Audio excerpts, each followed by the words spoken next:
What's going on, everybody? It is overreaction time. Wait a minute. Nope, that's Tuesdays. Sorry.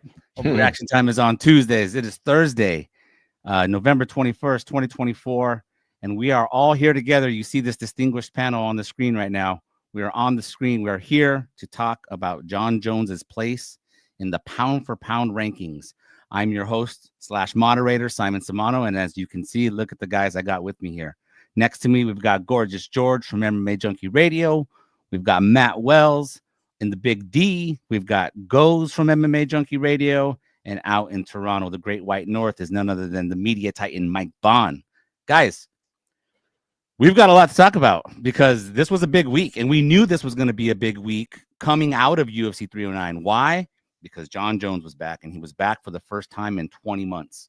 And for the past, I guess it's been 6 months now or so, we've just had a major glazing session week after week, it seems, with Dana White and Jon Jones. As you guys know, if you've been following, Dana White's been going nuts, right? He's been going nuts about the fact that Jon Jones was not number one pound for pound in the official UFC rankings. Turns out, coming out of UFC 309, he's still not number one pound for pound in the official UFC rankings. But guess what? He is number one in the MMA Junkie, USA Today Sports MMA Junkie pound for pound rankings. So let me go ahead and give you guys a little bit of background here, all right? First of all, every week at MMA Junkie, we have our rankings. The rankings chief is Gorgeous George. Gorgeous George has been in this position as rankings chief for years. It's got a wealth of experience. And just to peel back the curtain a little bit on the process here, George submits his rankings to the editors, myself, Matt Wells, Matt Erickson, who's not on here with us. He submits rankings to us, and we basically go over them, and we figure out, hey, do we like this? Is this representative of MMA Junkie? Is this what we want? Most weeks, there isn't much debate. Like, we're usually in lockstep. Then there's other weeks where we may push back here and there on something, and George is, pretty accommodating. Like, yeah, I see where you guys are coming from. This is a week where George wanted to stand his ground on putting Jon Jones at number one. So let me tell you where the rankings were. Jon Jones was at number 5 heading into this week. Our rankings right now, just so you guys know, pound for pound, they go as follows. Number 5, pound for pound. Number 5 is now Francis Ngannou. Number 4 is Ilia Topuria. Number 3 is Islam Makhachev. Number 2 is Alex Pereira. And then number 1 is Jon Jones. So to open this up, we're going to go ahead and open the floor, and we're going to give it to you first, George, as our rankings chief. You got some pushback here on Jon Jones being number 1. Why is he ultimately number 1 pound for pound in our MMA Junkie rankings? Well, I think what was holding him back these last few years was inactivity. His resume is unmatched, in my opinion.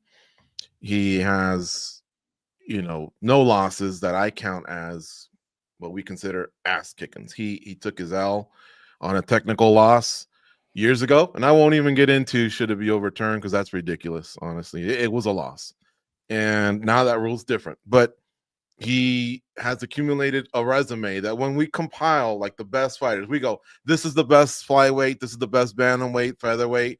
But then we say, yeah, but who's really getting it done in the overall picture when we measure up all the champions, all the top contenders?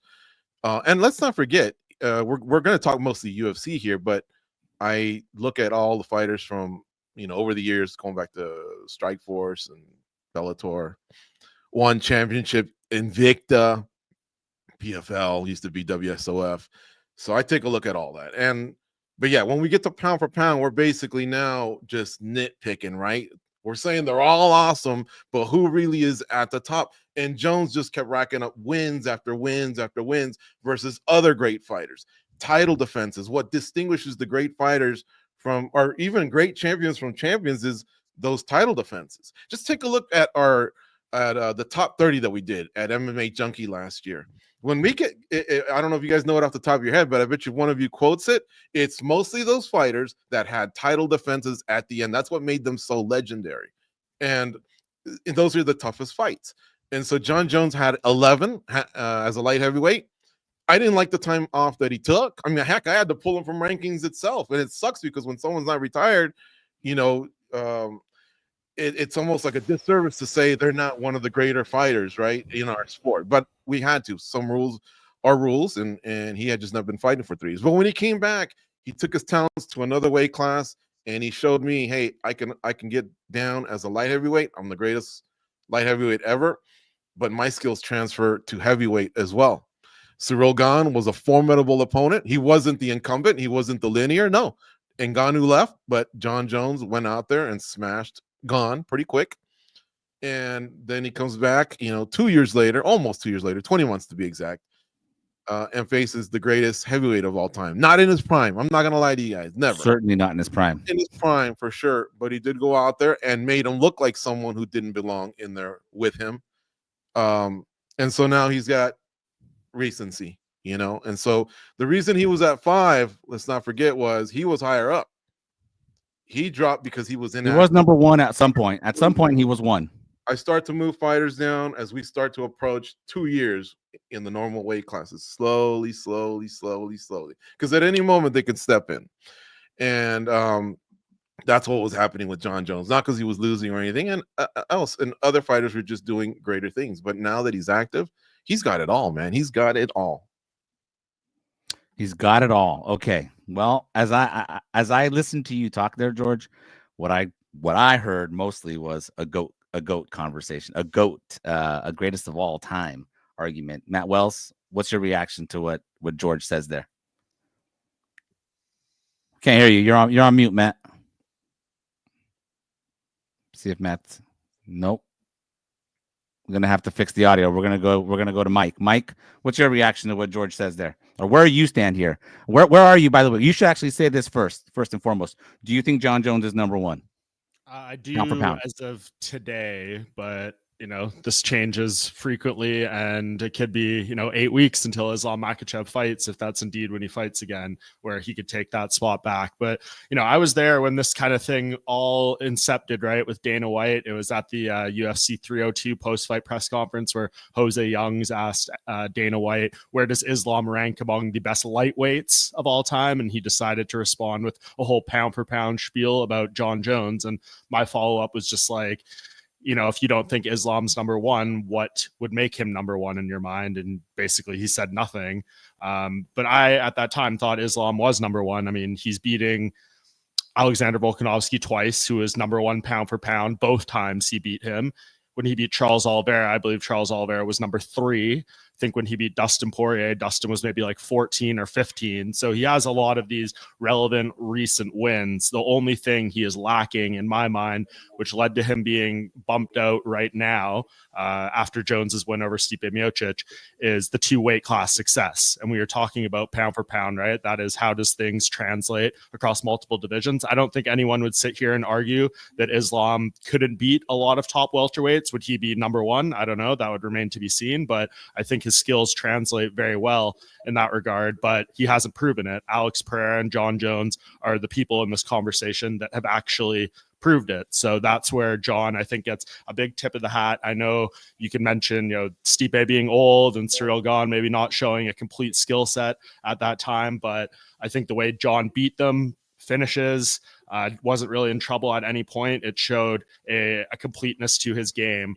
But again, this is all stuff that's very temporary, can fluctuate based off variable performances. I think if Islam goes out there and beats Arman Tsarukyan, even though it is another lightweight, you can make an argument Arman Tsarukyan is better than anyone Jon Jones has fought in the past half decade. So I think that would give him back. But right now, what Jon has done, going out there, being at heavyweight, not only winning twice, capturing a title, but now defending it. He's in this group of 4 people now that have won titles. It's 9 who have won titles in 2 divisions, 4 who have defended them in 2 titles. So the stats, the cross-division success just gives him that right now. I know we could poke holes in the competition because that is a big thing, but pound for pound is a multiple weight thing, and some of it is hypothetical, some of it's real, and Jones is one of those people who's given us real evidence.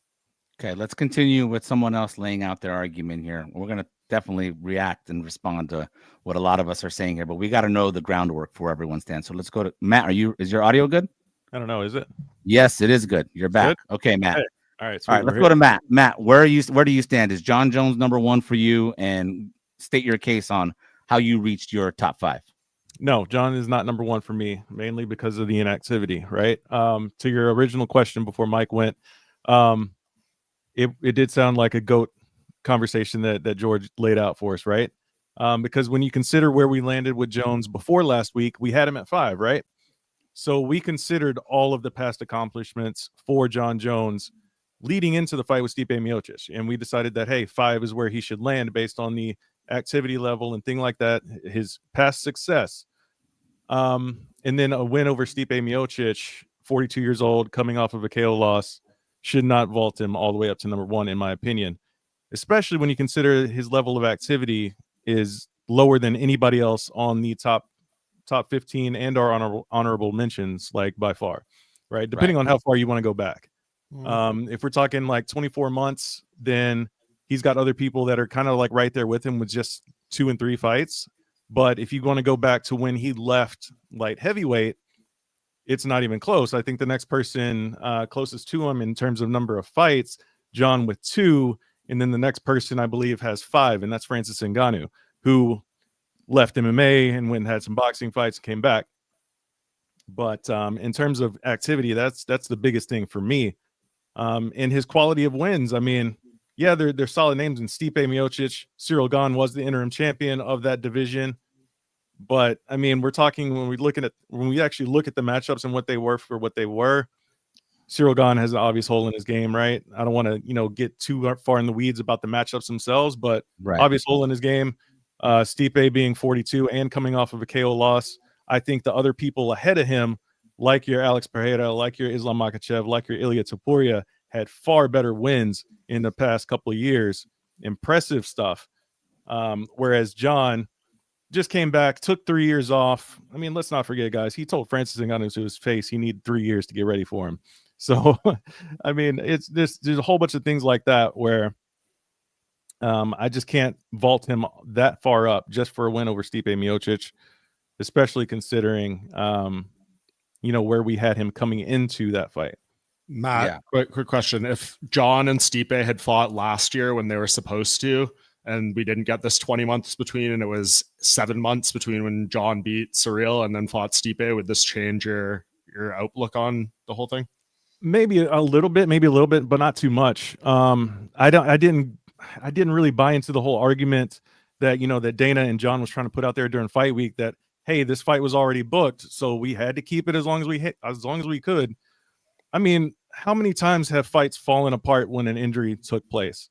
Right? It's the weird marriage to having Jon Jones and Stipe Miocic was very strange to me. I mean, think back, it is like what it is. It was legacy. It was a legacy thing. That's how they wanted to sell it. They wanted to bill it as a legacy. That's what they were trying to bill, and that's what they didn't want to get away from. Even though we had an interim champion who was defending an interim title, it's very strange to me that they were so married to that when they didn't have to be. We got to let one more person lay out their groundwork as well, which is Goes. Where do you stand on Jon Jones? Is he number 1? And give us your case. Let's see what we're working with everybody here. I got him at number 1. I think everybody's criteria is a little different when we talk about pound for pound. I do think it gets mixed up a little bit with GOAT talk, but I think some people value things a little differently. So like Matt brought up recency, right? For me, that's a little bit lower. The way I look at it is all of these guys that we're talking about, and when it's pound for pound talk, I only talk about the top 5 because there's a difference between great fighters and really good fighters, right? And I think once we get past that conversation of 3 to 5 people, now we're going on to a different level of fighter. And so one thing we already know is these fighters are great. This type of talk tells us how great are they. And Mike kind of hit it on the head. How we find out is either they compete in a different division or we have to kind of use our brains. What would it be like if they did that? 2 guys have done that. And to me, that's what makes it so impressive. They've actually made that jump. They were so good that they did it, and they went up in weight class, right? If you look at some of the things, like if you look at Ilia Topuria, somebody from a lower weight class came up to fight him. That doesn't impress me as much. But Jon Jones, the jump he made to heavyweight, a lot of people don't do that. Makhachev, somebody from a lower weight class came up to fight him. But a heavyweight, to move up from light heavyweight to heavyweight, that's a big deal, guys. Like, you have to really transform your body. It's a big risk, and it's a guy that we already say is pretty much the GOAT of MMA. He kind of didn't have to do it, but he did it. First fight with Gon, we look at that and we go, okay, but there's just not much to go off of. So he gave us Stipe Miocic, and you guys are right. It's not the same Stipe Miocic that we know of, right? But he handled them. He handled them both. Remember, his job isn't to tell us how good of a heavyweight he's going to be. He's already great. He's just telling us, look, I can go to heavyweight, and this is what I can do. That's all we need to know. What can he do there? Because that's the question, and he's shown us that. Look, he's not one of my favorite fighters. I'll tell you guys that right now, but it's hard to argue what he's been able to do. I think it's pretty damn impressive, and that's why I have him at number 1. Okay, so I'm gonna go last here. I haven't laid out my case, so I'll tell you guys where I'm at real quick. I don't have Jones at number 1. I still have Alex Pereira at number 1. In fact, I don't really have a change from our top 5 the previous week. So if you look at my rankings, what I personally would have, that's what our rankings. That's not what our rankings look like actually, because Alex Pereira was 1, and then we've got Islam Makhachev. Yeah. I've got Ilya and Islam swapped, but then Francis was ahead of John last week. The too long didn't read version for me is very simple. I can't allow Jon Jones can't jump 4 spots based off of strength of schedule, based off of this victory over an clearly over the hill, washed past his prime Stipe Miocic, who hadn't even fought in 3.5 years. It's just not the quality of victory is just not enough for me to rank him up from 5 to 1 and leapfrog all these guys, because the guys that he leapfrogged to take the number 1 spot, he leapfrogged guys who have been very active, who have some of the most impressive wins, that include some of the most impressive wins of all time. And so Alex Pereira at number 1, I mean, how can he not be number 1 is basically the way I look at it, because again, one thing that you guys have touched on is moving up. I think Mike touched on it too, where it was, how Jones has moved up to a division. Ghost just touched on it. Alex Pereira moved up a division, and then him moving up to a division, to a new division from middleweight champion to becoming light heavyweight. He's 5-0. He's 5-0, 4-0 since moving up, 5-0 since moving up, with wins over all former title challengers, and he's except for Khalil Roundtree, and he defended the title 3 times, 4 title wins in the past 11 months. I don't really understand how Alex Pereira, how that alone, like, how does he lose his spot at the top because Jon Jones beat Stipe Miocic, who's clearly a shell of himself? I don't understand that. Who wants to tell me I'm crazy? I just think a little bit crazy, because part of this too, like there's a resume element, and then there's like a hypothetical. And so here's the thing though, resume element should be the lowest of the criteria for me, because what are we doing? What are we talking about when we talk about rankings? We're talking about now, current. What have you done for me lately? So resume, that's the part where we landed on this ultimately, I think, with George, is we got to Jon Jones at number 1 in our rankings. Why? Because we're giving him some sort of extra credit for his resume, or what he did at light heavyweight, which goes back to 2020. To 2020 and before. Part of the pound for pound thing too is, again, there's a hypothetical element, and it's based off skill set too, right? Like those fighters that you just put on your top 5, I think you could make a very strong argument Alex Pereira is the least well-rounded mixed martial artist in terms of skill of anyone out there. And if you're sitting here being like, if Jones fought Alex Pereira, I think everyone thinks Jones would probably be like minus 800, and he would go out there, take him down, crush him on the ground. So how can you put a guy at number 1 who you think has that big of a flaw in his skill set too? Because part of this, again, as I said off the top, is the hypothetical. How would their skill sets translate across different divisions? You could make Jon Jones anywhere from a flyweight to a heavyweight, and I think his game is just as effective anywhere in there. I don't think Alex Pereira is the same case there, especially if you go to a division where there is stronger grapplers, things like that. We haven't even seen a guy who's put him on his back in this division, things like that, who's even has that approach to it. All the guys, even if they want to, or go out there saying, I'm just going to stand and speak with him. So I think that's just like something that's a huge flaw in there as well. You have to think about their actual games and how they. But here's what I'll say then. So my only retort to that point of it, which I will not disagree with you in the points that you just made, but how do you put more value on the hypothetical and not the actual results of what happened? because that's what pound for pound is. It's hypothetical. If we want to talk about divisional rankings or things like that, I think it's a little bit different, but there is an element of fiction in this whole thing, because that's just the way most of them it's built. don't fight. Exactly what Mike said. And it's funny because you just reminded me, Mike, of a conversation with Demetrius Johnson. One day, I think we just asked him, who do you think's the greatest fighter ever? He would always say that. Which fighter can do it all, has all the skills? Now, maybe some of it came from a guy who had all the skills, so it was interesting to say that and maybe point out that Jon didn't have one punch power. But I do look at it that way. It is hypothetical, so I don't look at it as a screenshot of what's happening right now. I feel like it's more of a conversation. You're at the airport, Simon. You're having a beer. What do you do for a living? All right, and you get to it, then some guy goes, hey, who's pound for pound the best? I know who the champs are, but who's pound for pound the best? You're going to, at some point, talk about Jon Jones and what he did at light heavyweight, even though it was 5 years ago, because he kind of wants to know, pound for pound, who gets down? I mean, I think you and Matt are so locked in on the recency that that's what rankings are. Yeah, that's what they are. Rankings are about what in you've on the done recency, now. then yeah, I mean, at that point, I suppose there's not much. Simon, but if it's recency all, is only it's all part of recency, the pie. Simon, how do you have Francis Ngannou at number 4 over Jon Jones at number 5? I don't get that. They've both been inactive. I have Francis Ngannou at 4 because he's the lineal heavyweight champion. He left. And there's a case to be made that based on their most recent fights, he has the stronger victory. That he has the stronger win over Renan Ferreira, especially after we just saw Stipe. Let's not get stuck.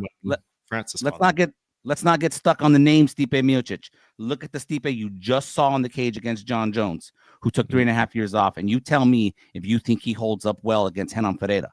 So I mean, we had this debate on Spinning Back Click on Monday, and I think we're all split a little bit on it. But I think that's a competitive fight, even with this version of Stipe. I mean, it might be know that much about Renan Ferreira. I don't think he's necessarily, like, respect to PFL. He ran through guys, destroyed Ryan Bader, all that stuff. But I'm not necessarily sold that he's like a top 10 UFC heavyweight. Wow. Yeah. Are you even sold that? Are you even sold based on what you saw from? Where would you be sold? Let's just say Stipe doesn't retire. If Stipe's not retiring, where are you placing him in the UFC heavyweight rankings? I'd have to look at that. Is he even in the top 15? No, he's not. He's not ranked. He's not ranked in our rankings, at least. Would he even be ranked in the top 15 if he had not? You're telling me Stipe Miocic can beat Tai Tuivasa, Rogerio de Lima, Derek Lewis, Sergey Spivak? Like, I'm just looking at here. I think he can. He could, but are you saying definitively that he's ahead of those guys based on what you saw on Saturday? I mean, again, there's obviously a lot of factors. How motivated is he? Like, all that kind of stuff to fight. No. Now we're dealing. Now we're going to this. I guess this is where we're differing. There's a lot of hypothetical stuff. I just deal with what I saw in the cage on Saturday. I see when Jon Jones fought against Cyril Gane, I saw him destroy him in 2 minutes. I know Francis had a serious knee injury in respect to him, but he was one ill-advised leg lock attempt away from losing a decision in that fight instead of winning one by Cyril Gane, and then we're having a completely different conversation. So, and he has 2 MMA wins in the past almost 3 years at this point. We talk about inactivity and all those things. I don't know how that keeps Francis, and I love Francis, but I don't know how you put him number 4 pound for pound based on his resume in the past 5 years. That's not the same thing we would say about Jon Jones based on his resume in the last 5 years. Well, but the knocks that we're giving Stipe right there was Cyril Gane between the two, and you're the one, Simon, who I don't have Francis Ngannou in my top 5. You have him at number 4 over Jon Jones. Part of my criteria is I'm going to show respect to the guy who's the lineal champion of the world. Do we not agree that that's show respect to the guy who's never lost in MMA and is the heavyweight champion with 1 title defense and the greatest light heavyweight ever? He gets the respect of being number 5 on my rankings. That's what Matt talked about earlier. Yeah. The respect that he got, the respect that Jon Jones deserved, was that he was the greatest light heavyweight up until 2020. He took 3 years off, and despite taking 3 years off until he came back against Cyril Gane, we didn't bump him out of the top 5. He was number 5. Okay, we didn't bump him. He was there. That's the respect that we showed Jon Jones's resume. Okay, so his respect for it, then why can't we incorporate some of that? Like, if we're talking about the recency, like, what is the deadline for recency, and what? I will agree that is open for that. That's open to interpretation. It's relative. That's the part where we kind of came to an agreement. The 3 of us was just our interpretation of okay, we called it a pie, right? And recency was huge for the guys. For me, it wasn't. For me, I was looking at other things, and like I Then we're was talking willing to go about back GOAT. a little Then bit we're further. talking and I about was GOAT stock more than ranking stock. That's what I'm going to say. But yeah, but again, even that's subjective. The Mount Rushmore talk, the GOAT talk, the pound for pound talk, we all interpret it differently. The GOAT's a And- very different conversation. But if we're talking about rankings, which we have even on our website, we have on our website for the rankings criteria is 24 months. So that's what we should really be considering. Yes, you're going to take into consideration resumes prior to that to help build that, especially when you're talking about pound for pound. But we really got to look at the most recent stuff that these guys are doing, especially when you have people that are extremely more active. Agreed. And we were talking about Jon when we go back to his light heavyweight. Like after he left light heavyweight, we have people in the top 15 that have had their entire UFC runs. Ilya Taporia, Tom Aspinall, like these are guys that are not even in the UFC when Jon Jones was in light heavyweight, when he had his last. Well, they're also younger. They fight more often. They've had less injuries. They've had less contract disputes, less controversies. We're not but George, we're not factoring what's kept people out of the cage. That matters shit to the rankings. Well, that matters nothing. But you're saying but that's you. That's what you're saying. But why would but all that matters is the activity. Does the reason for the inactivity or activity matter? That's not all that matters. Why does it matter at all though? But why would it factor into the rankings at all? Is my question. Who cares? All that matters is whether you've been fighting or not. I think that matters more when we're ranking the other. I see it more as the GOAT talk thing. So I do care, because pound for pound, if we can't even bring up Jon Jones as a light heavyweight, then you're right. Most of the argument goes away. You see what I'm saying? Recency is very strong for you guys. It's not as strong for me, right? But at the same time, the fact that this guy has gone to 2 different divisions and been successful and captured world titles, that's really big. That's a big portion of my pie, right? So like the other day when I was saying, hey guys, when I keep bringing up Alex Fajeda's loss 18 months ago, you guys keep going, oh yeah, back to recency, right? It's not just like that. Being undefeated is a big deal in our sport, and he's done it, and now he's done it in 2 divisions. So going back to what I was saying, I had GSP number 1 and Jones is number 2.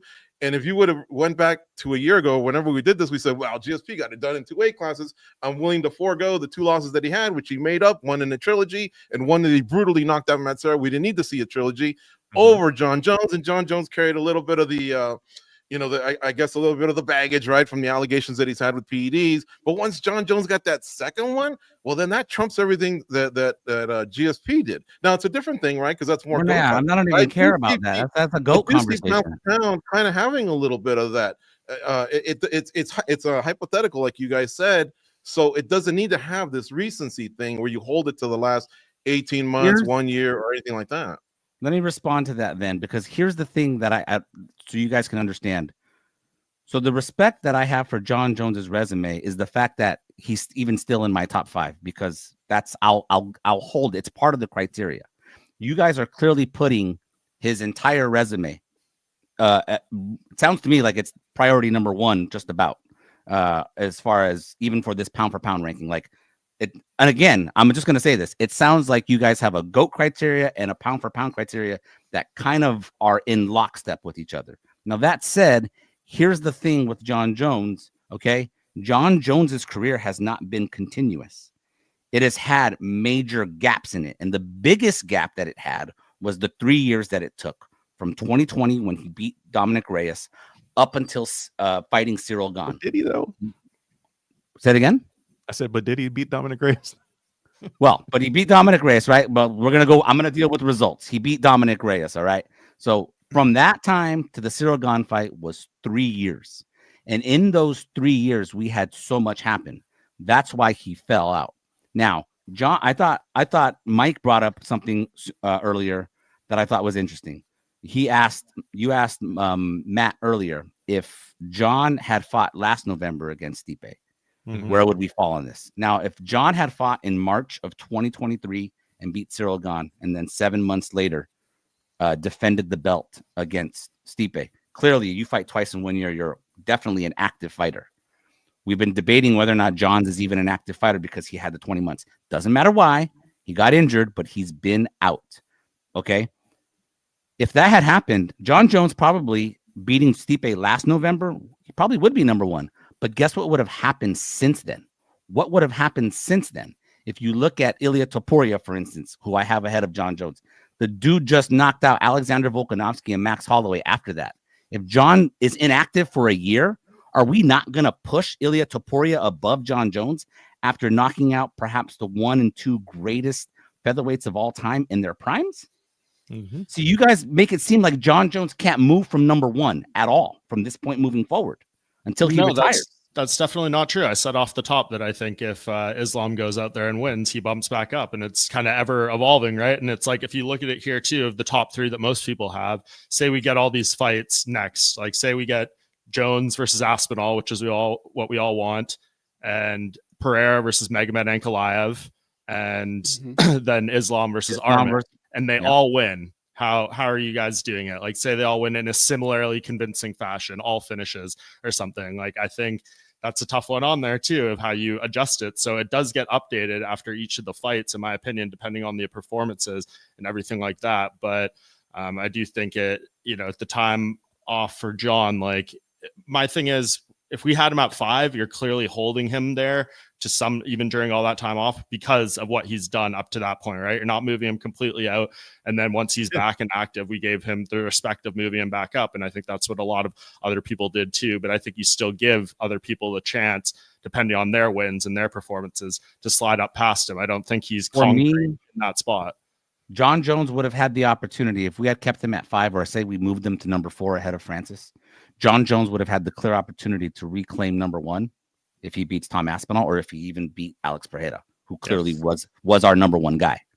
Well, then you get people, he reclaims it. Like he reclaims it with those wins. That's hilarious too, because people will give Jon Jones the credit for beating Alex Pereira, the light heavyweight, but they'll say Islam Makhachev beat a featherweight and Alexander Volkanovski, who was number 1 pound for pound, and use that to discredit his resume and being pound for pound number 1. So how does Jon get more points for beating Pereira if Islam's not getting it for beating Volkanovski? Because he's number 1 pound for pound in the rankings. If you beat the number 1 pound for pound guy in the rankings, So was Volkanovski. He was number 1 pound for pound in our rankings. I don't know about ours, but was he number 1 pound for pound in our rankings? I don't think he was. At one point, he reached there. Did he? It must have been a short time. But also, Goes, you've been quiet. Goes must have some thoughts. Goes. Bring us back to a certain point where we can talk, because we've all been kind of shouting at each other, or at least I have. The problem is, we have to be on the same page with our criteria, and it seems like we're in different spots, because for me, the resume is important. It's why we're talking about pound for pound. It's what made us get to that. And Jon Jones' resume is incredible, right? The jump that he made, everything he's done at heavyweight is just the cherry on top of what he's already done. You can poke holes at Stipe Miocic, of course we can. We can all do that. But wouldn't Khalil Roundtree kind of be like Pereira's version of Stipe, a guy that none of us thought he was going to fight? Nobody was saying, how about Khalil Roundtree, right? That name came out of nowhere. So to me, that doesn't really prove as much. At least with Stipe, you could say, hey, the guy was one of the greatest heavyweights of all time. Pereira, though. Yeah, we can poke holes. We can poke holes at a lot of things, but really it comes down to the criteria here, guys. And to me, I just feel like resume is important. It's why we're having this conversation. Everything they're doing above their division is the cherry on top. That's what's proving. This is hypothetical.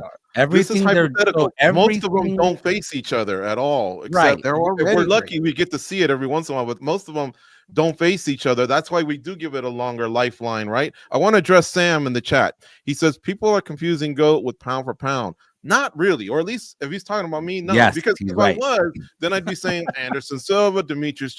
That's GOAT talk, right? When you bring up the Randy Couture's, Royce Gracie's, all that stuff. No, I am talking about this, but you have to allow me to bring up the light heavyweight, because if you don't, then you're right. I have zero argument if I can't bring up his light heavyweight stuff, because they got shut down 3 years ago, 5 years ago, whatever your guys' criteria is. You're right. I would get shut down. I think I told you guys the other day.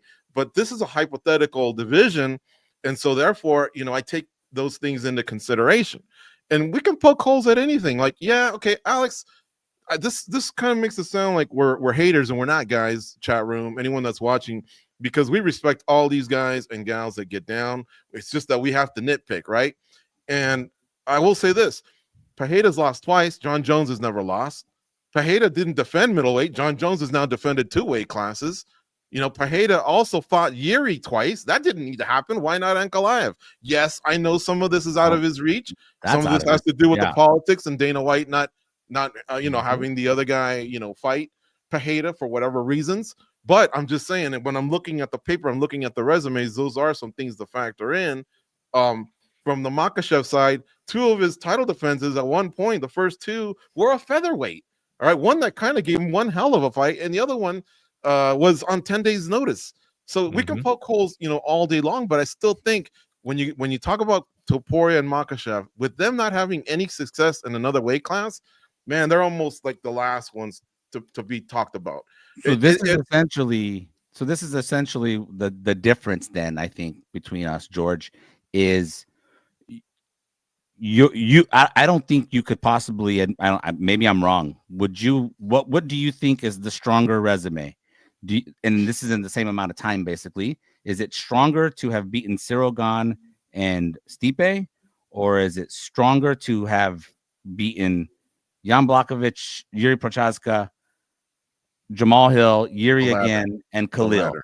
The latter, yeah. So that's where I'm putting the emphasis, right? Is on what has happened in the time that they've been active. I'm not really concerned with the resume because the resume was already factored into where he was and where he's been. That's where it comes down to. It comes down to I think of rankings as what have you done for me lately, which is completely subjective. Lately could be the past month, could be the past year, or whatever the case is. But if we have a time period here that Jon Jones came back after a long stop, came back after a 3-year stop. Okay, after a 3-year break, he came back and he's won 2 fights. He won the heavyweight title and he defended the heavyweight title. He's fought twice in that period. And during that same period, Alex Pereira has won 5 fights.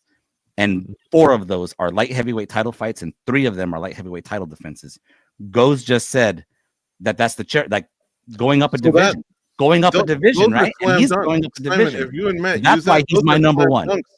And I basically have no leg to stand on, right? But what if we go? You have a leg to stand on. What if we go past that 5th fight and I ask you about the 6th fight? That was a loss. Jon Jones has never had a loss. Right. That was the last.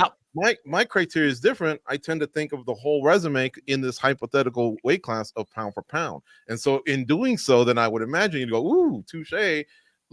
Losses are, not good, right? That's why I'm just saying, like, for me, it's a reset. Like Jon Jones's career had a hard reset in those 3 years. And in those 3 years where he had a hard reset of a hard reset in his career, these guys that have ranked ahead of him, Topuria, like Matt talked about, Topuria, Pereira, Makhachev, their whole fucking runs have been during his reset. Yeah. And so those guys have risen. They've been active. They've been fighting. They've been winning impressively. They've been knocking, goats out in the case of Ilia Topuria, right? They've gone up a division and won championships in the case of Alex Pereira. So, like, that's the thing for me. He had a hard reset. And I think that's something that you guys don't factor in because then you guys go back to before the hard reset. Whereas for me, pound for pound is about right now, the relative right now. And right now certainly isn't 2020, That's not that. And before 2020, sure as hell isn't. Now we're talking about GOAT talk. Now, to me, that's where we start talking about GOAT talk. So I'm worried about what's been happening right now. Yeah, I think it's also is that George is caught up on the loss for Alex Pereira, right? And that's a huge blow. Admittedly, it's a huge blow to get it knocked out. But you're also getting knocked out against another GOAT of that division in Izzy, right? Everybody loves and respects what he's done in the division, right? It's not exactly a blemish to get knocked out by him. But it is. At the end of the day, it's still a knockout loss, right? But I think we weigh the things that he's done since then more than the activity over Jon Jones, right? Because like you said, he comes back after that knockout loss, he moves up the division, beats a former champion, barely wins the title. Baylor, Big, he still won it, right? We're doing that. We're doing that with Reyes, right? We're dealing with results here, man. Yeah, I know, but if you want to poke holes, Mike, his very first fight was at 205 was against a former champion, a guy who's clearly better than him. Lost. I'm just saying, if we want to poke holes in the fights and the circumstances, you want to say Stipe is old, hasn't fought in 3 years. Well, Jamal Hill fought Alex Pereira like 7 months after completely tearing his Achilles. Yuri Prohajka took it on very short notice. The rematch, Khalil Alex Ranch, Pereira took it on very short notice. Let's I mean, forget- Jesus Christ, Let's not forget that So, moving same up, thing. for Alex was 3 months after losing to Izzy. oh, Short- I get it. I'm quick just saying. turnaround. He said, "Screw it, I'm gonna get right back in there and fight a former champion." Like John in Jones the, took but 3 wait, years. so Mike, so just real to quick, move Mike, up. where do you stand then? Sorry, real quick. I'm just curious, Mike. So then on, because I'm gonna say right now that in the last, since Jon Jones came back in the last 20 months, right, since the Cyril Gane fight, I'm Mhm. gonna say Alex Pereira has both the quantity and the quality resume in that time span. You disagree with that over Jon Jones? The quantity, obviously, undeniable. Right, The undeniable. The quality. I think you can make arguments both ways. I mean, John gets points taken away from him from how easily he beat Cyril Gane. And you say this guy has no ground game, No. blah, blah, blah. But go Yeah. back, and this is one thing, like a point that is made. He was number one. Yeah. Jon Jones was number one in our pound for pound rankings, was he not? After he beat Cyril Gane? I do not recall off the top of my George, can you confirm that? head. Okay. So I he got credit for that from us. I got He him got all here, credit so for I that can go from back and MMA look. Junkie. But you're also saying so that's your post 2020 cutoff or whatever you say. So he got credit for at the time, but now it's worth less, even though Cyril Because Gane he had a 20. So then he had another nearly 2-year layoff. yeah. And look what happened in But those it's still nearly all 2 within your years. cutoff. So it's like Yeah, but within that time, other people were doing more incredible That's what I'm saying. things. Yeah. It wasn't, I get it it. wasn't like Remarkable. everybody else was Both stalled of out. those arguments as well. Say it again. Matt, I said you can poke arguments in what other people are doing as well. Well, you're not going to poke an argument, Ilya Taporia knocking out Max Holloway and Alexander Volkanovski in 1 year, dude. Yeah. But is he your number one? I mean, He's ahead. He's ahead, but I have him ahead of Jon Jones. he's good, but yeah, I mean, I don't know. That Ilya's the one You that's can't just disregard that. Those 2 wins are exceptional, but he needs more fights for me. I mean, like But he's also undefeated as well, which is another big feather thing for George. But again, he has 8 UFC fights. It's not enough for me. Like I know those wins are so valuable. He might be our fighter of the year, all that stuff, but I just need a little more part of this as much. And that's what I told the guys. I told the guys there is like a groundwork of foundation somewhere in there. Does Bilal Muhammad, who in the UFC's rankings is number 5, he's on a 13 fight unbeaten streak in the UFC, but he wasn't even on this list until he beat Leon Edwards by decision. So like that, he's getting a lot of credit off that one win, but where was he for all the groundwork he did before that? That's why he's Ask our rankings chief. has the top 5 wins over other people. that's what I was telling the guys when they would pivot and say, I'm talking GOAT talk. I would tell them, well, it sounds to me like you guys are talking fighter of the year 2024 talk, because again, we just differ on recency. That's where it boils down now. That is the year we're in, right? When you guys say recency, then I go, yeah, I'm out. You guys win, because I can't even, if you cut me off at 3 years, I can't even bring up the light heavyweight wins or anything having to do with that. I have to literally just forget that happened and just focus on these 2 fights. And yeah, easily checkmate. These other guys are better. But I'm telling you, this is a hypothetical division. So I do factor in that because it is part of his story. He was a great light heavyweight. Oh, but how would he do as a heavyweight? Well, he finally answered that. He answered it once against Gane. But Francis was gone. You didn't fight the best or whatever. Okay, it took him a while. He injured his shoulder, but then he came back and fought the GOAT. Past his prime. I get it, right? But he did. Now he's 2-0. So that's why if you look at our heavyweight rankings, and Simon, you said I could talk about this later. If you look at our heavyweight rankings, he's only 2-0. I can't put Jon Jones at number 1 because Francis has amassed a way better resume. And then Aspinall is clipping at his heels. It pains me because I'm a traditionalist where I would want to have the undisputed 1 and the interim 2, but the undisputed hasn't done much when I focus on just that division. He's only 2-0. Aspinall is, I call him 7-0 because he tore his knee 15 seconds into the Blades fight. So I don't call it a loss. And he's waxed every single guy in 1 round, and 5 of those 7. Because everybody kept saying, somebody in the chat told me the other day, oh man, he just beat Arlovsky. Bitch, have you not looked? He beat 5 of the top 10. Tom Aspinall. What he's done is very, very impressive. I can't put Jones ahead of him. But when I do factor in light heavyweight, then I could put Jones ahead of everyone else because he's impeccable. Mm-hmm. I want to go to something Matt said earlier. When we were talking about Israel Adesanya and the win he has over Pereira, it's not even so much the knockout that I hold in high regards. It's him taking him down multiple times in that fight. To me, it was a glaring hole that the guy still has in his game. So you look at who has he fought since then, where we could say, hey, he's corrected that. Well, there's a guy in Magomed Ankalaev that he just hasn't fought yet. That would probably answer that question. And should he knock that guy devastatingly, maybe I could put him above Jon Jones. Like Mike said, this could flip flop very easily. And to answer in the chat, a lot of you guys are talking about GOAT talk. What GOAT talk ends up being is not so much all the things that you've done. That's a big part of it. But when we talk about GOAT talk, that's when we start talking about what haven't you done. And that's when we can start poking holes at Jon Jones. When we say, you didn't fight Francis Ngannou, you didn't fight Tom Aspinall. That's when you start making those. That for me, that's GOAT talk. But that's current. Yeah, but the Tom Aspinall, you didn't fight Tom Aspinall is current to this conversation right now because he hasn't fought him. Now that might happen, and it'll settle a debate. I think myself right now with having Jon Jones at number 5, if he were to beat Tom Aspinall, he would clearly become my number 1 pound for pound fighter. All right, so let me ask you this. I'm not saying this to be a jerk, but if he beats Aspinall, he'll only have 2 title defenses and be 3-0 at heavyweight. I honestly don't think, using your own criteria, that you would put him ahead of some of these other guys, because some of these other guys are smashing more within their division. Because remember, you have to leave out light heavyweight. You can only base Jon Jones on if you were to beat Aspinall. The biggest what have you done for me lately is what have you done for me lately? And if what he has done lately is beat Tom Aspinall, the guy who is 7 years younger than him, the guy who is bigger than him, the guy who is definitely the next big up and coming thing in the heavyweight division, if he does that, if that's what you have done for me lately, and it's been 2 months or 3 months or 4 months or however long since somebody else in this top 5 has fought, he moves up to the number 1 spot. It's what have you done for me lately, man? If I don't make anything clear to you guys in this entire thing, it's letting you guys know that I do not confuse GOAT talk and rankings talk at all. Rankings is about what have you done for me lately. That's it. So he gets the number 1 spot. I agree. That is the most impressive win. That would be the most impressive win he could get. Because they fight each other. But pound for pound, they don't really fight each other. Therefore, I give that a longer leash into the past. Yeah, but pound or heavyweight, if they fight head to head and you have a result, then it's settled.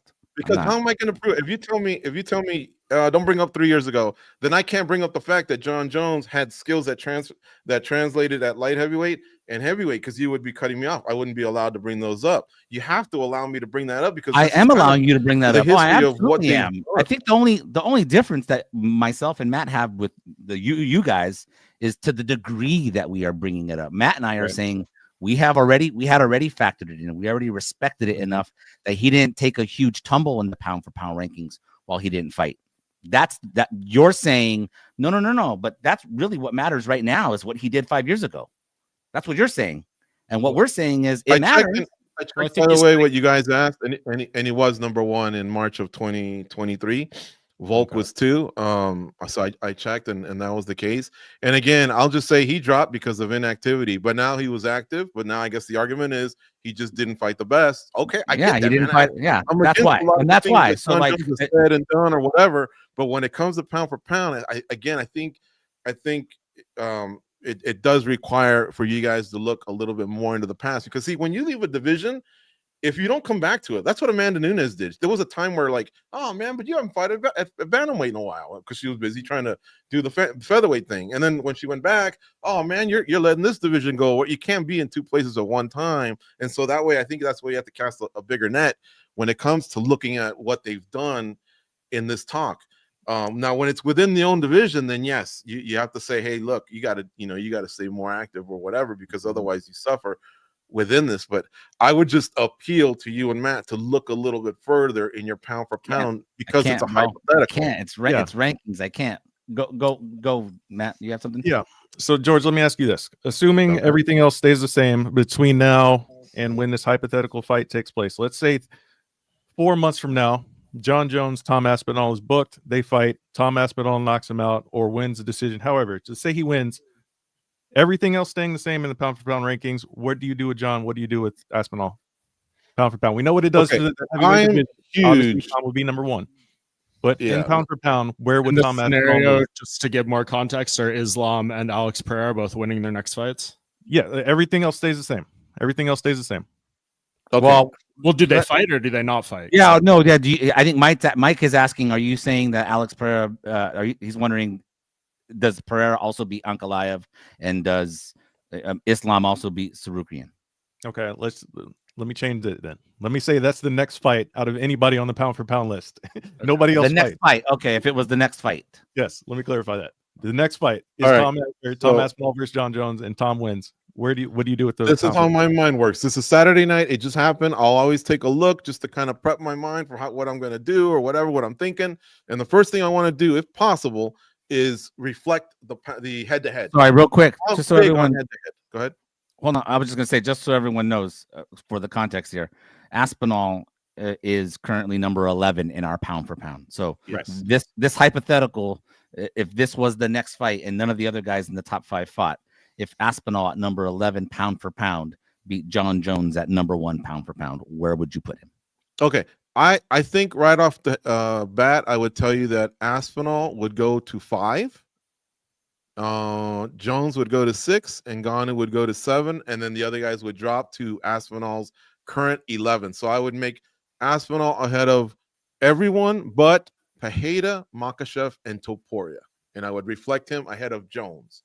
Now, if it was one of those Matt Seraph GSP things, those are tougher because I'll have him make up ground, but not reflect the whole career, right? In the division, yes, but not at pound for pound. And pound for pound, because their resumes would be fairly similar, then yes, I could justify having Aspinall ahead of Jon Jones, and then, but not disrespecting the other 3 and what they've done. But everyone in between them has all suffered a loss, or just doesn't have a win as credible as Jon Jones. Gotcha. On the hypothetical that Aspinall just knocked him out. Gotcha. See, I actually like that answer, but that's also why I don't like vaulting Jon up that high right now to where he is, because if that does happen, that would all make sense to where I think more so where, me and Simon have him around the 4 and 5 range, all those switches would make a lot more sense. That would make more sense. But yeah, I do like that. I do like that answer if that was the case. But to Mike's point, to make me change the question, other guys will be fighting in between now and then, so we will have more to consider. But no, I do. Well, like who's that. next for Topuria? Topuria's next fight is Sarukian, right? No, Volkanovski. Makhachev's next fight. Makhachev's next fight is exactly. It could be Volkanovski. It could be Volk, or could it be Diego Lopez? Potentially. I'd say Volk is more likely. Pereira has 3 title defenses. So does Makhachev. But I'm trying to think if I'm more impressed with Pereira's 3. Because I probably am, because Makhachev he had a guy come up twice versus the other guy fought champions, but at his weight class. How many times are we just going to call Volk a featherweight or this guy or something? Like, he wasn't one of the greatest fighters I've ever seen who was on one of the greatest winning streaks in UFC history when Islam beat him. Jeez, poor guy. Well, I'm just saying, remember, I said here at the beginning. I mean, he's not just anybody, though. You telling me that if Forrest Griffin had shocked the world and beat Anderson Silva, he would have just been a middleweight? Come on, man. It's impressive, but it's not the same as what the other guys are doing. They're going up in weight. When you were in high school and a junior knocked out a senior, weren't you more impressed by by that and than the junior knocking out a freshman? Off the top, there's only 2 people here who have actually proven definition of pound for pound, and that's how do the skills translate across weight classes. And those 2 guys have and Jon Jones so far. So to me, that's really like a clear, decisive factor here. And it's all very close, right? So if we were to sit here, and I don't know if we're closing it out soon, but I'll throw this out there to you guys. Like, there is an argument for everyone. Even Ilia Topuria, I think you could make that if you really want to for number 1. So we're all saying they're really close. So if all of these guys were welterweights with their skill set from what we know of them, and they fought in a round robin, who do you think is coming out on top of that? To me, it is either Jon Jones or Islam Makhachev, who are my number 1 and 2. I don't know. I would agree with that. I don't know. I would go with Jones and Topuria, because having lost is massive. And but he's just wondering who would win, hypothetically. Remember, I started the show by saying we're going to nitpick here, and it's going to sound like we're being disrespectful, but we think highly out of all the guys. Alexander the Great had an epic run. I get that. When I say, I was just trying to point out the difference between Pereira and Makhachev in their next fights. Because what if Jon Jones just retires? All this goes out the window, right? So can Makhachev close the gap on Pereira or whatever? What I like about what Pereira is doing is he's facing former champions, icing them all. And what Makhachev is great again, but just if we have to nitpick, it is him fighting a guy that came up from a lower weight class. Yeah, whose So skill set is infinitely better than anyone at light heavyweight that Alex Pereira is fighting. Let me get this out here, Well, because I mean, I want I this to guess, be but- I want this to be out in the conversation here a little bit. I know it is a thing to consider when we talk about pound for pound, guys moving up in different weight classes, right? To truly prove, quote unquote, that one of you the can. That's really only a recent thing. That's really only a Yeah. post Conor McGregor thing. Here's my counter to that, is that I don't think certain guys who can't move up or don't their skills don't translate well in different weight classes because of their body types, right? Demetrius Johnson, like that's saying like Demetrius Johnson should be considered less around the ring by because he's a smaller frame. Like his body type doesn't translate well when he went up to 135, right? I don't think that should be held against people that don't compete into weight classes. And yes, you can consider it for guys that do, but a lot of these guys cut tons of weight they leave. I don't think a we're whole holding show it to against come them, on though. tail. I think we're talking about minor distinguishments and differences here. And if you have that in your back pocket, that should be plus points. But I'm not taking it away from the other guys if they're not correctly doing it or can't do it because of the reasons you laid out. But the people that can do it, I think that's brownie points for you. And it gives us more concrete evidence in this fake. I don't weigh it as much, because I think just because somebody cuts extreme amount of weight to make a weight class, and then all of a sudden they decide not to. Yeah, but the two we're talking perform about at the here are level. guys who are moving up, not moving down. Well, yeah, but I'm saying these guys had their success at lower weight class and then decide, okay, later in my career I'm going to move up. So it's like, all right, I'm done cutting all this weight.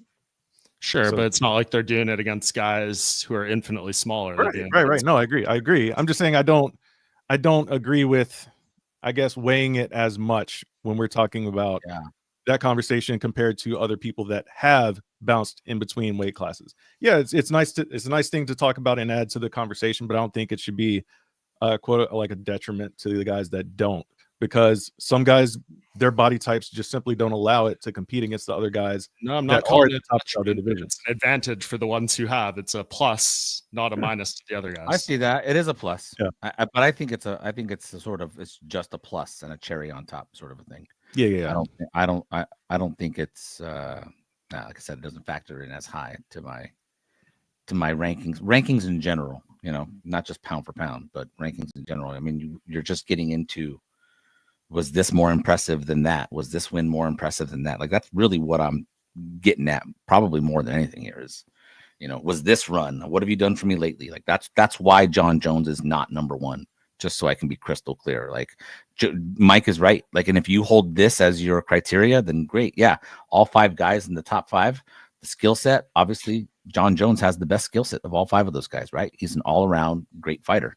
Whereas some are specialists, in one spot, or some are better. And Jon is an all-around fighter. And what's weird is if Jon goes to heavyweight, he's not going to have that power, and yet somehow he is getting it done. And you guys don't have to tell me. I know Stipe sucks, dude.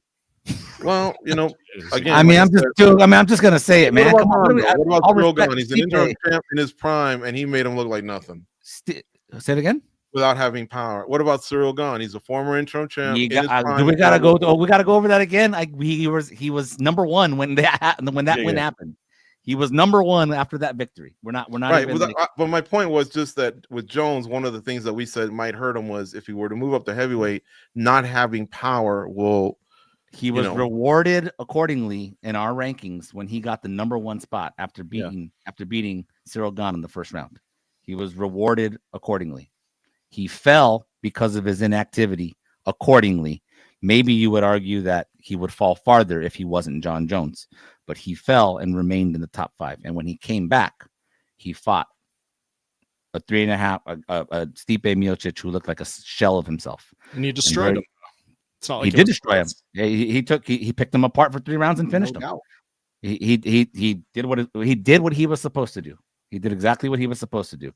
But that quality of victory just was not enough for me to want to propel him from 5 to number 1 when I see guys ahead of him who just have incredible resumes in this past year.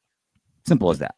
No, I get it. I mean, you could say like Alex Pereira, right? If you look at the two recent fights, you could say Khalil Roundtree, like he should have, and he did destroy him. He beat him up bad. We saw what happened there, but Khalil was very much in it. He had some good moments, like more good moments than I think Stipe Miocic had against Jon Jones. And if you're comparing those two, that requires a little bit more. But Khalil's also a much better fighter right now than Stipe Miocic. So I think that requires even more context. And then how much has Alex been fighting this year? Yeah, he's been fighting a lot. He's essentially been very saving last the fight UFC at every turn. on an incredible run. That's his decision to go in there, and he has to deal with the consequences of how the fight unfolds, regardless of the context around it. And that's Simon and Matt. Your main criteria is recency. What's below that? Do you have other criteria as well, or is that just it? It's recency, quality of win, or quality of opponent. Yeah. Go ahead, son. Recency and strength of schedule. I mean, that's it. It's recency and strength of schedule. Yeah, those are the two main things. I can't. Once I start thinking about skill set and resume from a long time ago and how skills translate and all, dude, now we're just getting way too deep into the weeds. I'm more interested in recency and quality of victory, because not every one of these guys is going to have the opportunity to fight in a different weight class, or not every one of these guys or gals is going to make the decision to fight in a different weight class. And so it really just comes down to those two things for me. It's recency, what have you done lately, and quality of victories. I guess my third would be how they get it done. 75%. And how, not just quality, but then how, right? Was it a knockout? Was it a war again? You know, like if Jon Jones had fought a 5-round war against Stipe, or whatever, would he be number one? And he won. Would he be number one? You'd have to factor in the fact that he struggled against a Stipe who was, a shell of himself, right? So that's probably third. I think a lot of the stuff that you guys are talking about, I either don't factor it in, or I factor it in like accordingly, but it's definitely low on my criteria for pound rankings, or just rankings in general. Mm-hmm. So fair enough. Yeah. Anyways, any final thoughts? You guys good? I think just before Jon Jones is number one pound for pound is my final thought. People in the chat, let us know who you have as your number one. I want to see what. Well, let's go through this real quick. I mean, there's some.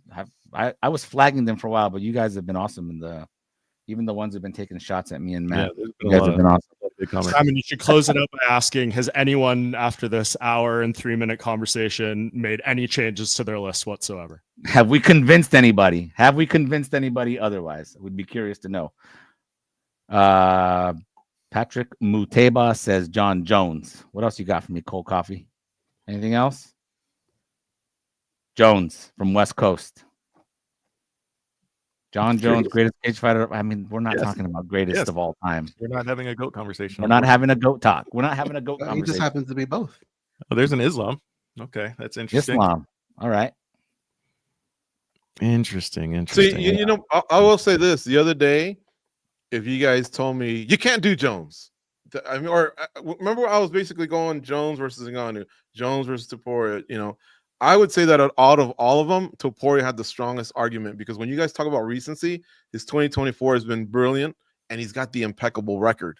Whereas Alex Pereira, his 2024 has been brilliant. He just doesn't have the impeccable record, but it's still a good record. That's the one that I would say, okay, well, then that's probably the one, like if you guys told me this is the new assignment, use this criteria, that's probably the one I would struggle the most, was him passing a Topuria.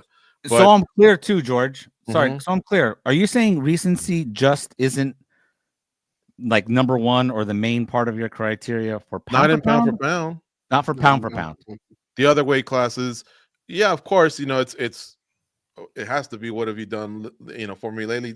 It all depends if there's been, some sort of an injury or not. I mean, if some guy's 20-0 with 5 title defenses, but he's been injured for the last year or so, because Jon Jones had bad timing. If he had injured himself in the fight against Gon, he probably would have fought 9 months later or 10 months later. But he went like a whole 8-9 months and then got injured. And then, anyway, I would say that I could probably almost write out like a pie and say, this is what I look at. But, I would say that a lot of it has to do, with what you've accumulated. I don't have to go back and say, he beat Shogun Hua, take that. No. I'm not going to say all that, but just me saying, that he was the light heavyweight champ with 11 title defenses, and then he moved up and showed us what he could do at heavyweight. It does show you that I do go back a bit. I just think you have to. It's a hypothetical weight class. Yeah, I mean, I went back and I saw Alex Pereira, winning a middleweight title, and then going. Did you see the loss that he had at middleweight? I saw that against one of the greatest of all time. I did see that. Yeah. Have you seen Jones lose? I've seen that. We've not seen Jon Jones. I scored a fight for one of Jones'. Which actually, yeah, technically I have not. But you were judging that in my eyes, I've seen him lose twice, maybe against Thiago Santos. For the you were saying on Dominic Reyes. But the results on paper, Simon, not exactly. Yeah. Well, I haven't seen it, but I can't ignore my. He's asking me. I can't ignore my eyes, but the result is what it is. sure. Yeah, I've seen Alex Pereira deaded on the canvas. Never seen that. I've also seen Jon Jones fail drug tests. And we can start it and wins erased down that. All right. I was think when he hit long enough, guys. but all of a sudden that no longer exists because of a drug test. I mean, even though I witnessed it happen right in front of me, but Yeah, I mean, that's an hour and 6 minutes in is not the time to being inserting that handicap. That's because then it's a whole other discussion. So, of course, no mas. there was a comment up a second ago by Pyro in the chat. If somebody can find it, where was it a second ago? If Jon Jones didn't do drugs, he'd never beat the GOAT. Pyro said Topuria has the best resume this year. That is a fantastic conversation. I think we can break down in another video. We'll have that in a month when we do Fighter of the Year. Yes, We will. that's going to be another fantastic conversation. But Yes, I just it wanted is. to highlight Nintendoly says, "What's up with the dude without a cap? Are you guys bullying him?" No, it was Oh, actually he's me. the only one on here delivering. Having a great hair day. I brought Nice. back up, just to peel back the curtain. I brought back up here these two, the MMA Media Titan I got and you guys. Joe's, my co-host on Junkie Radio, because these two right here, they just locked me up 2 days ago, and I had to cover It was up. great. I said, you know what? Let's regroup in a few days. I'm bringing back up. So it was the only All right. bullying that happened was 2 days ago. Guys. But no, listen, it's subjective, folks. All right, it's subjective. That's the hairs. fun part. We debate with decency. Notice that we might turn a little red and get a little heated, but at the end of the day, these are my dogs, man. We go to war every day providing you guys with the best coverage in mixed martial arts. So again, subjective. We all have different criteria. That's what makes it fun. Simon, you want to wrap it That's up it. then? You've done a great We're job good. as a We're moderator. wrapping it up. Cold Coffee's got the music playing, but I thank everybody for tuning in. It was fun, guys. For everybody who's still watching, please keep up with our coverage on MMA Junkie. Make sure you listen to MMA Junkie Radio. Please tune in to Overreaction Time on Tuesdays. We've got so much coming for you guys for the rest of this year, and all the time. MMA Junkie 24/7, guys. So I appreciate you. Just so you know, Jon Jones, the Duck, is the GOAT, and he's also pound for pound #1 in our ranking. So, all right, guys, appreciate you for tuning in, and we'll catch you guys on the flip side. Take it easy. See you guys.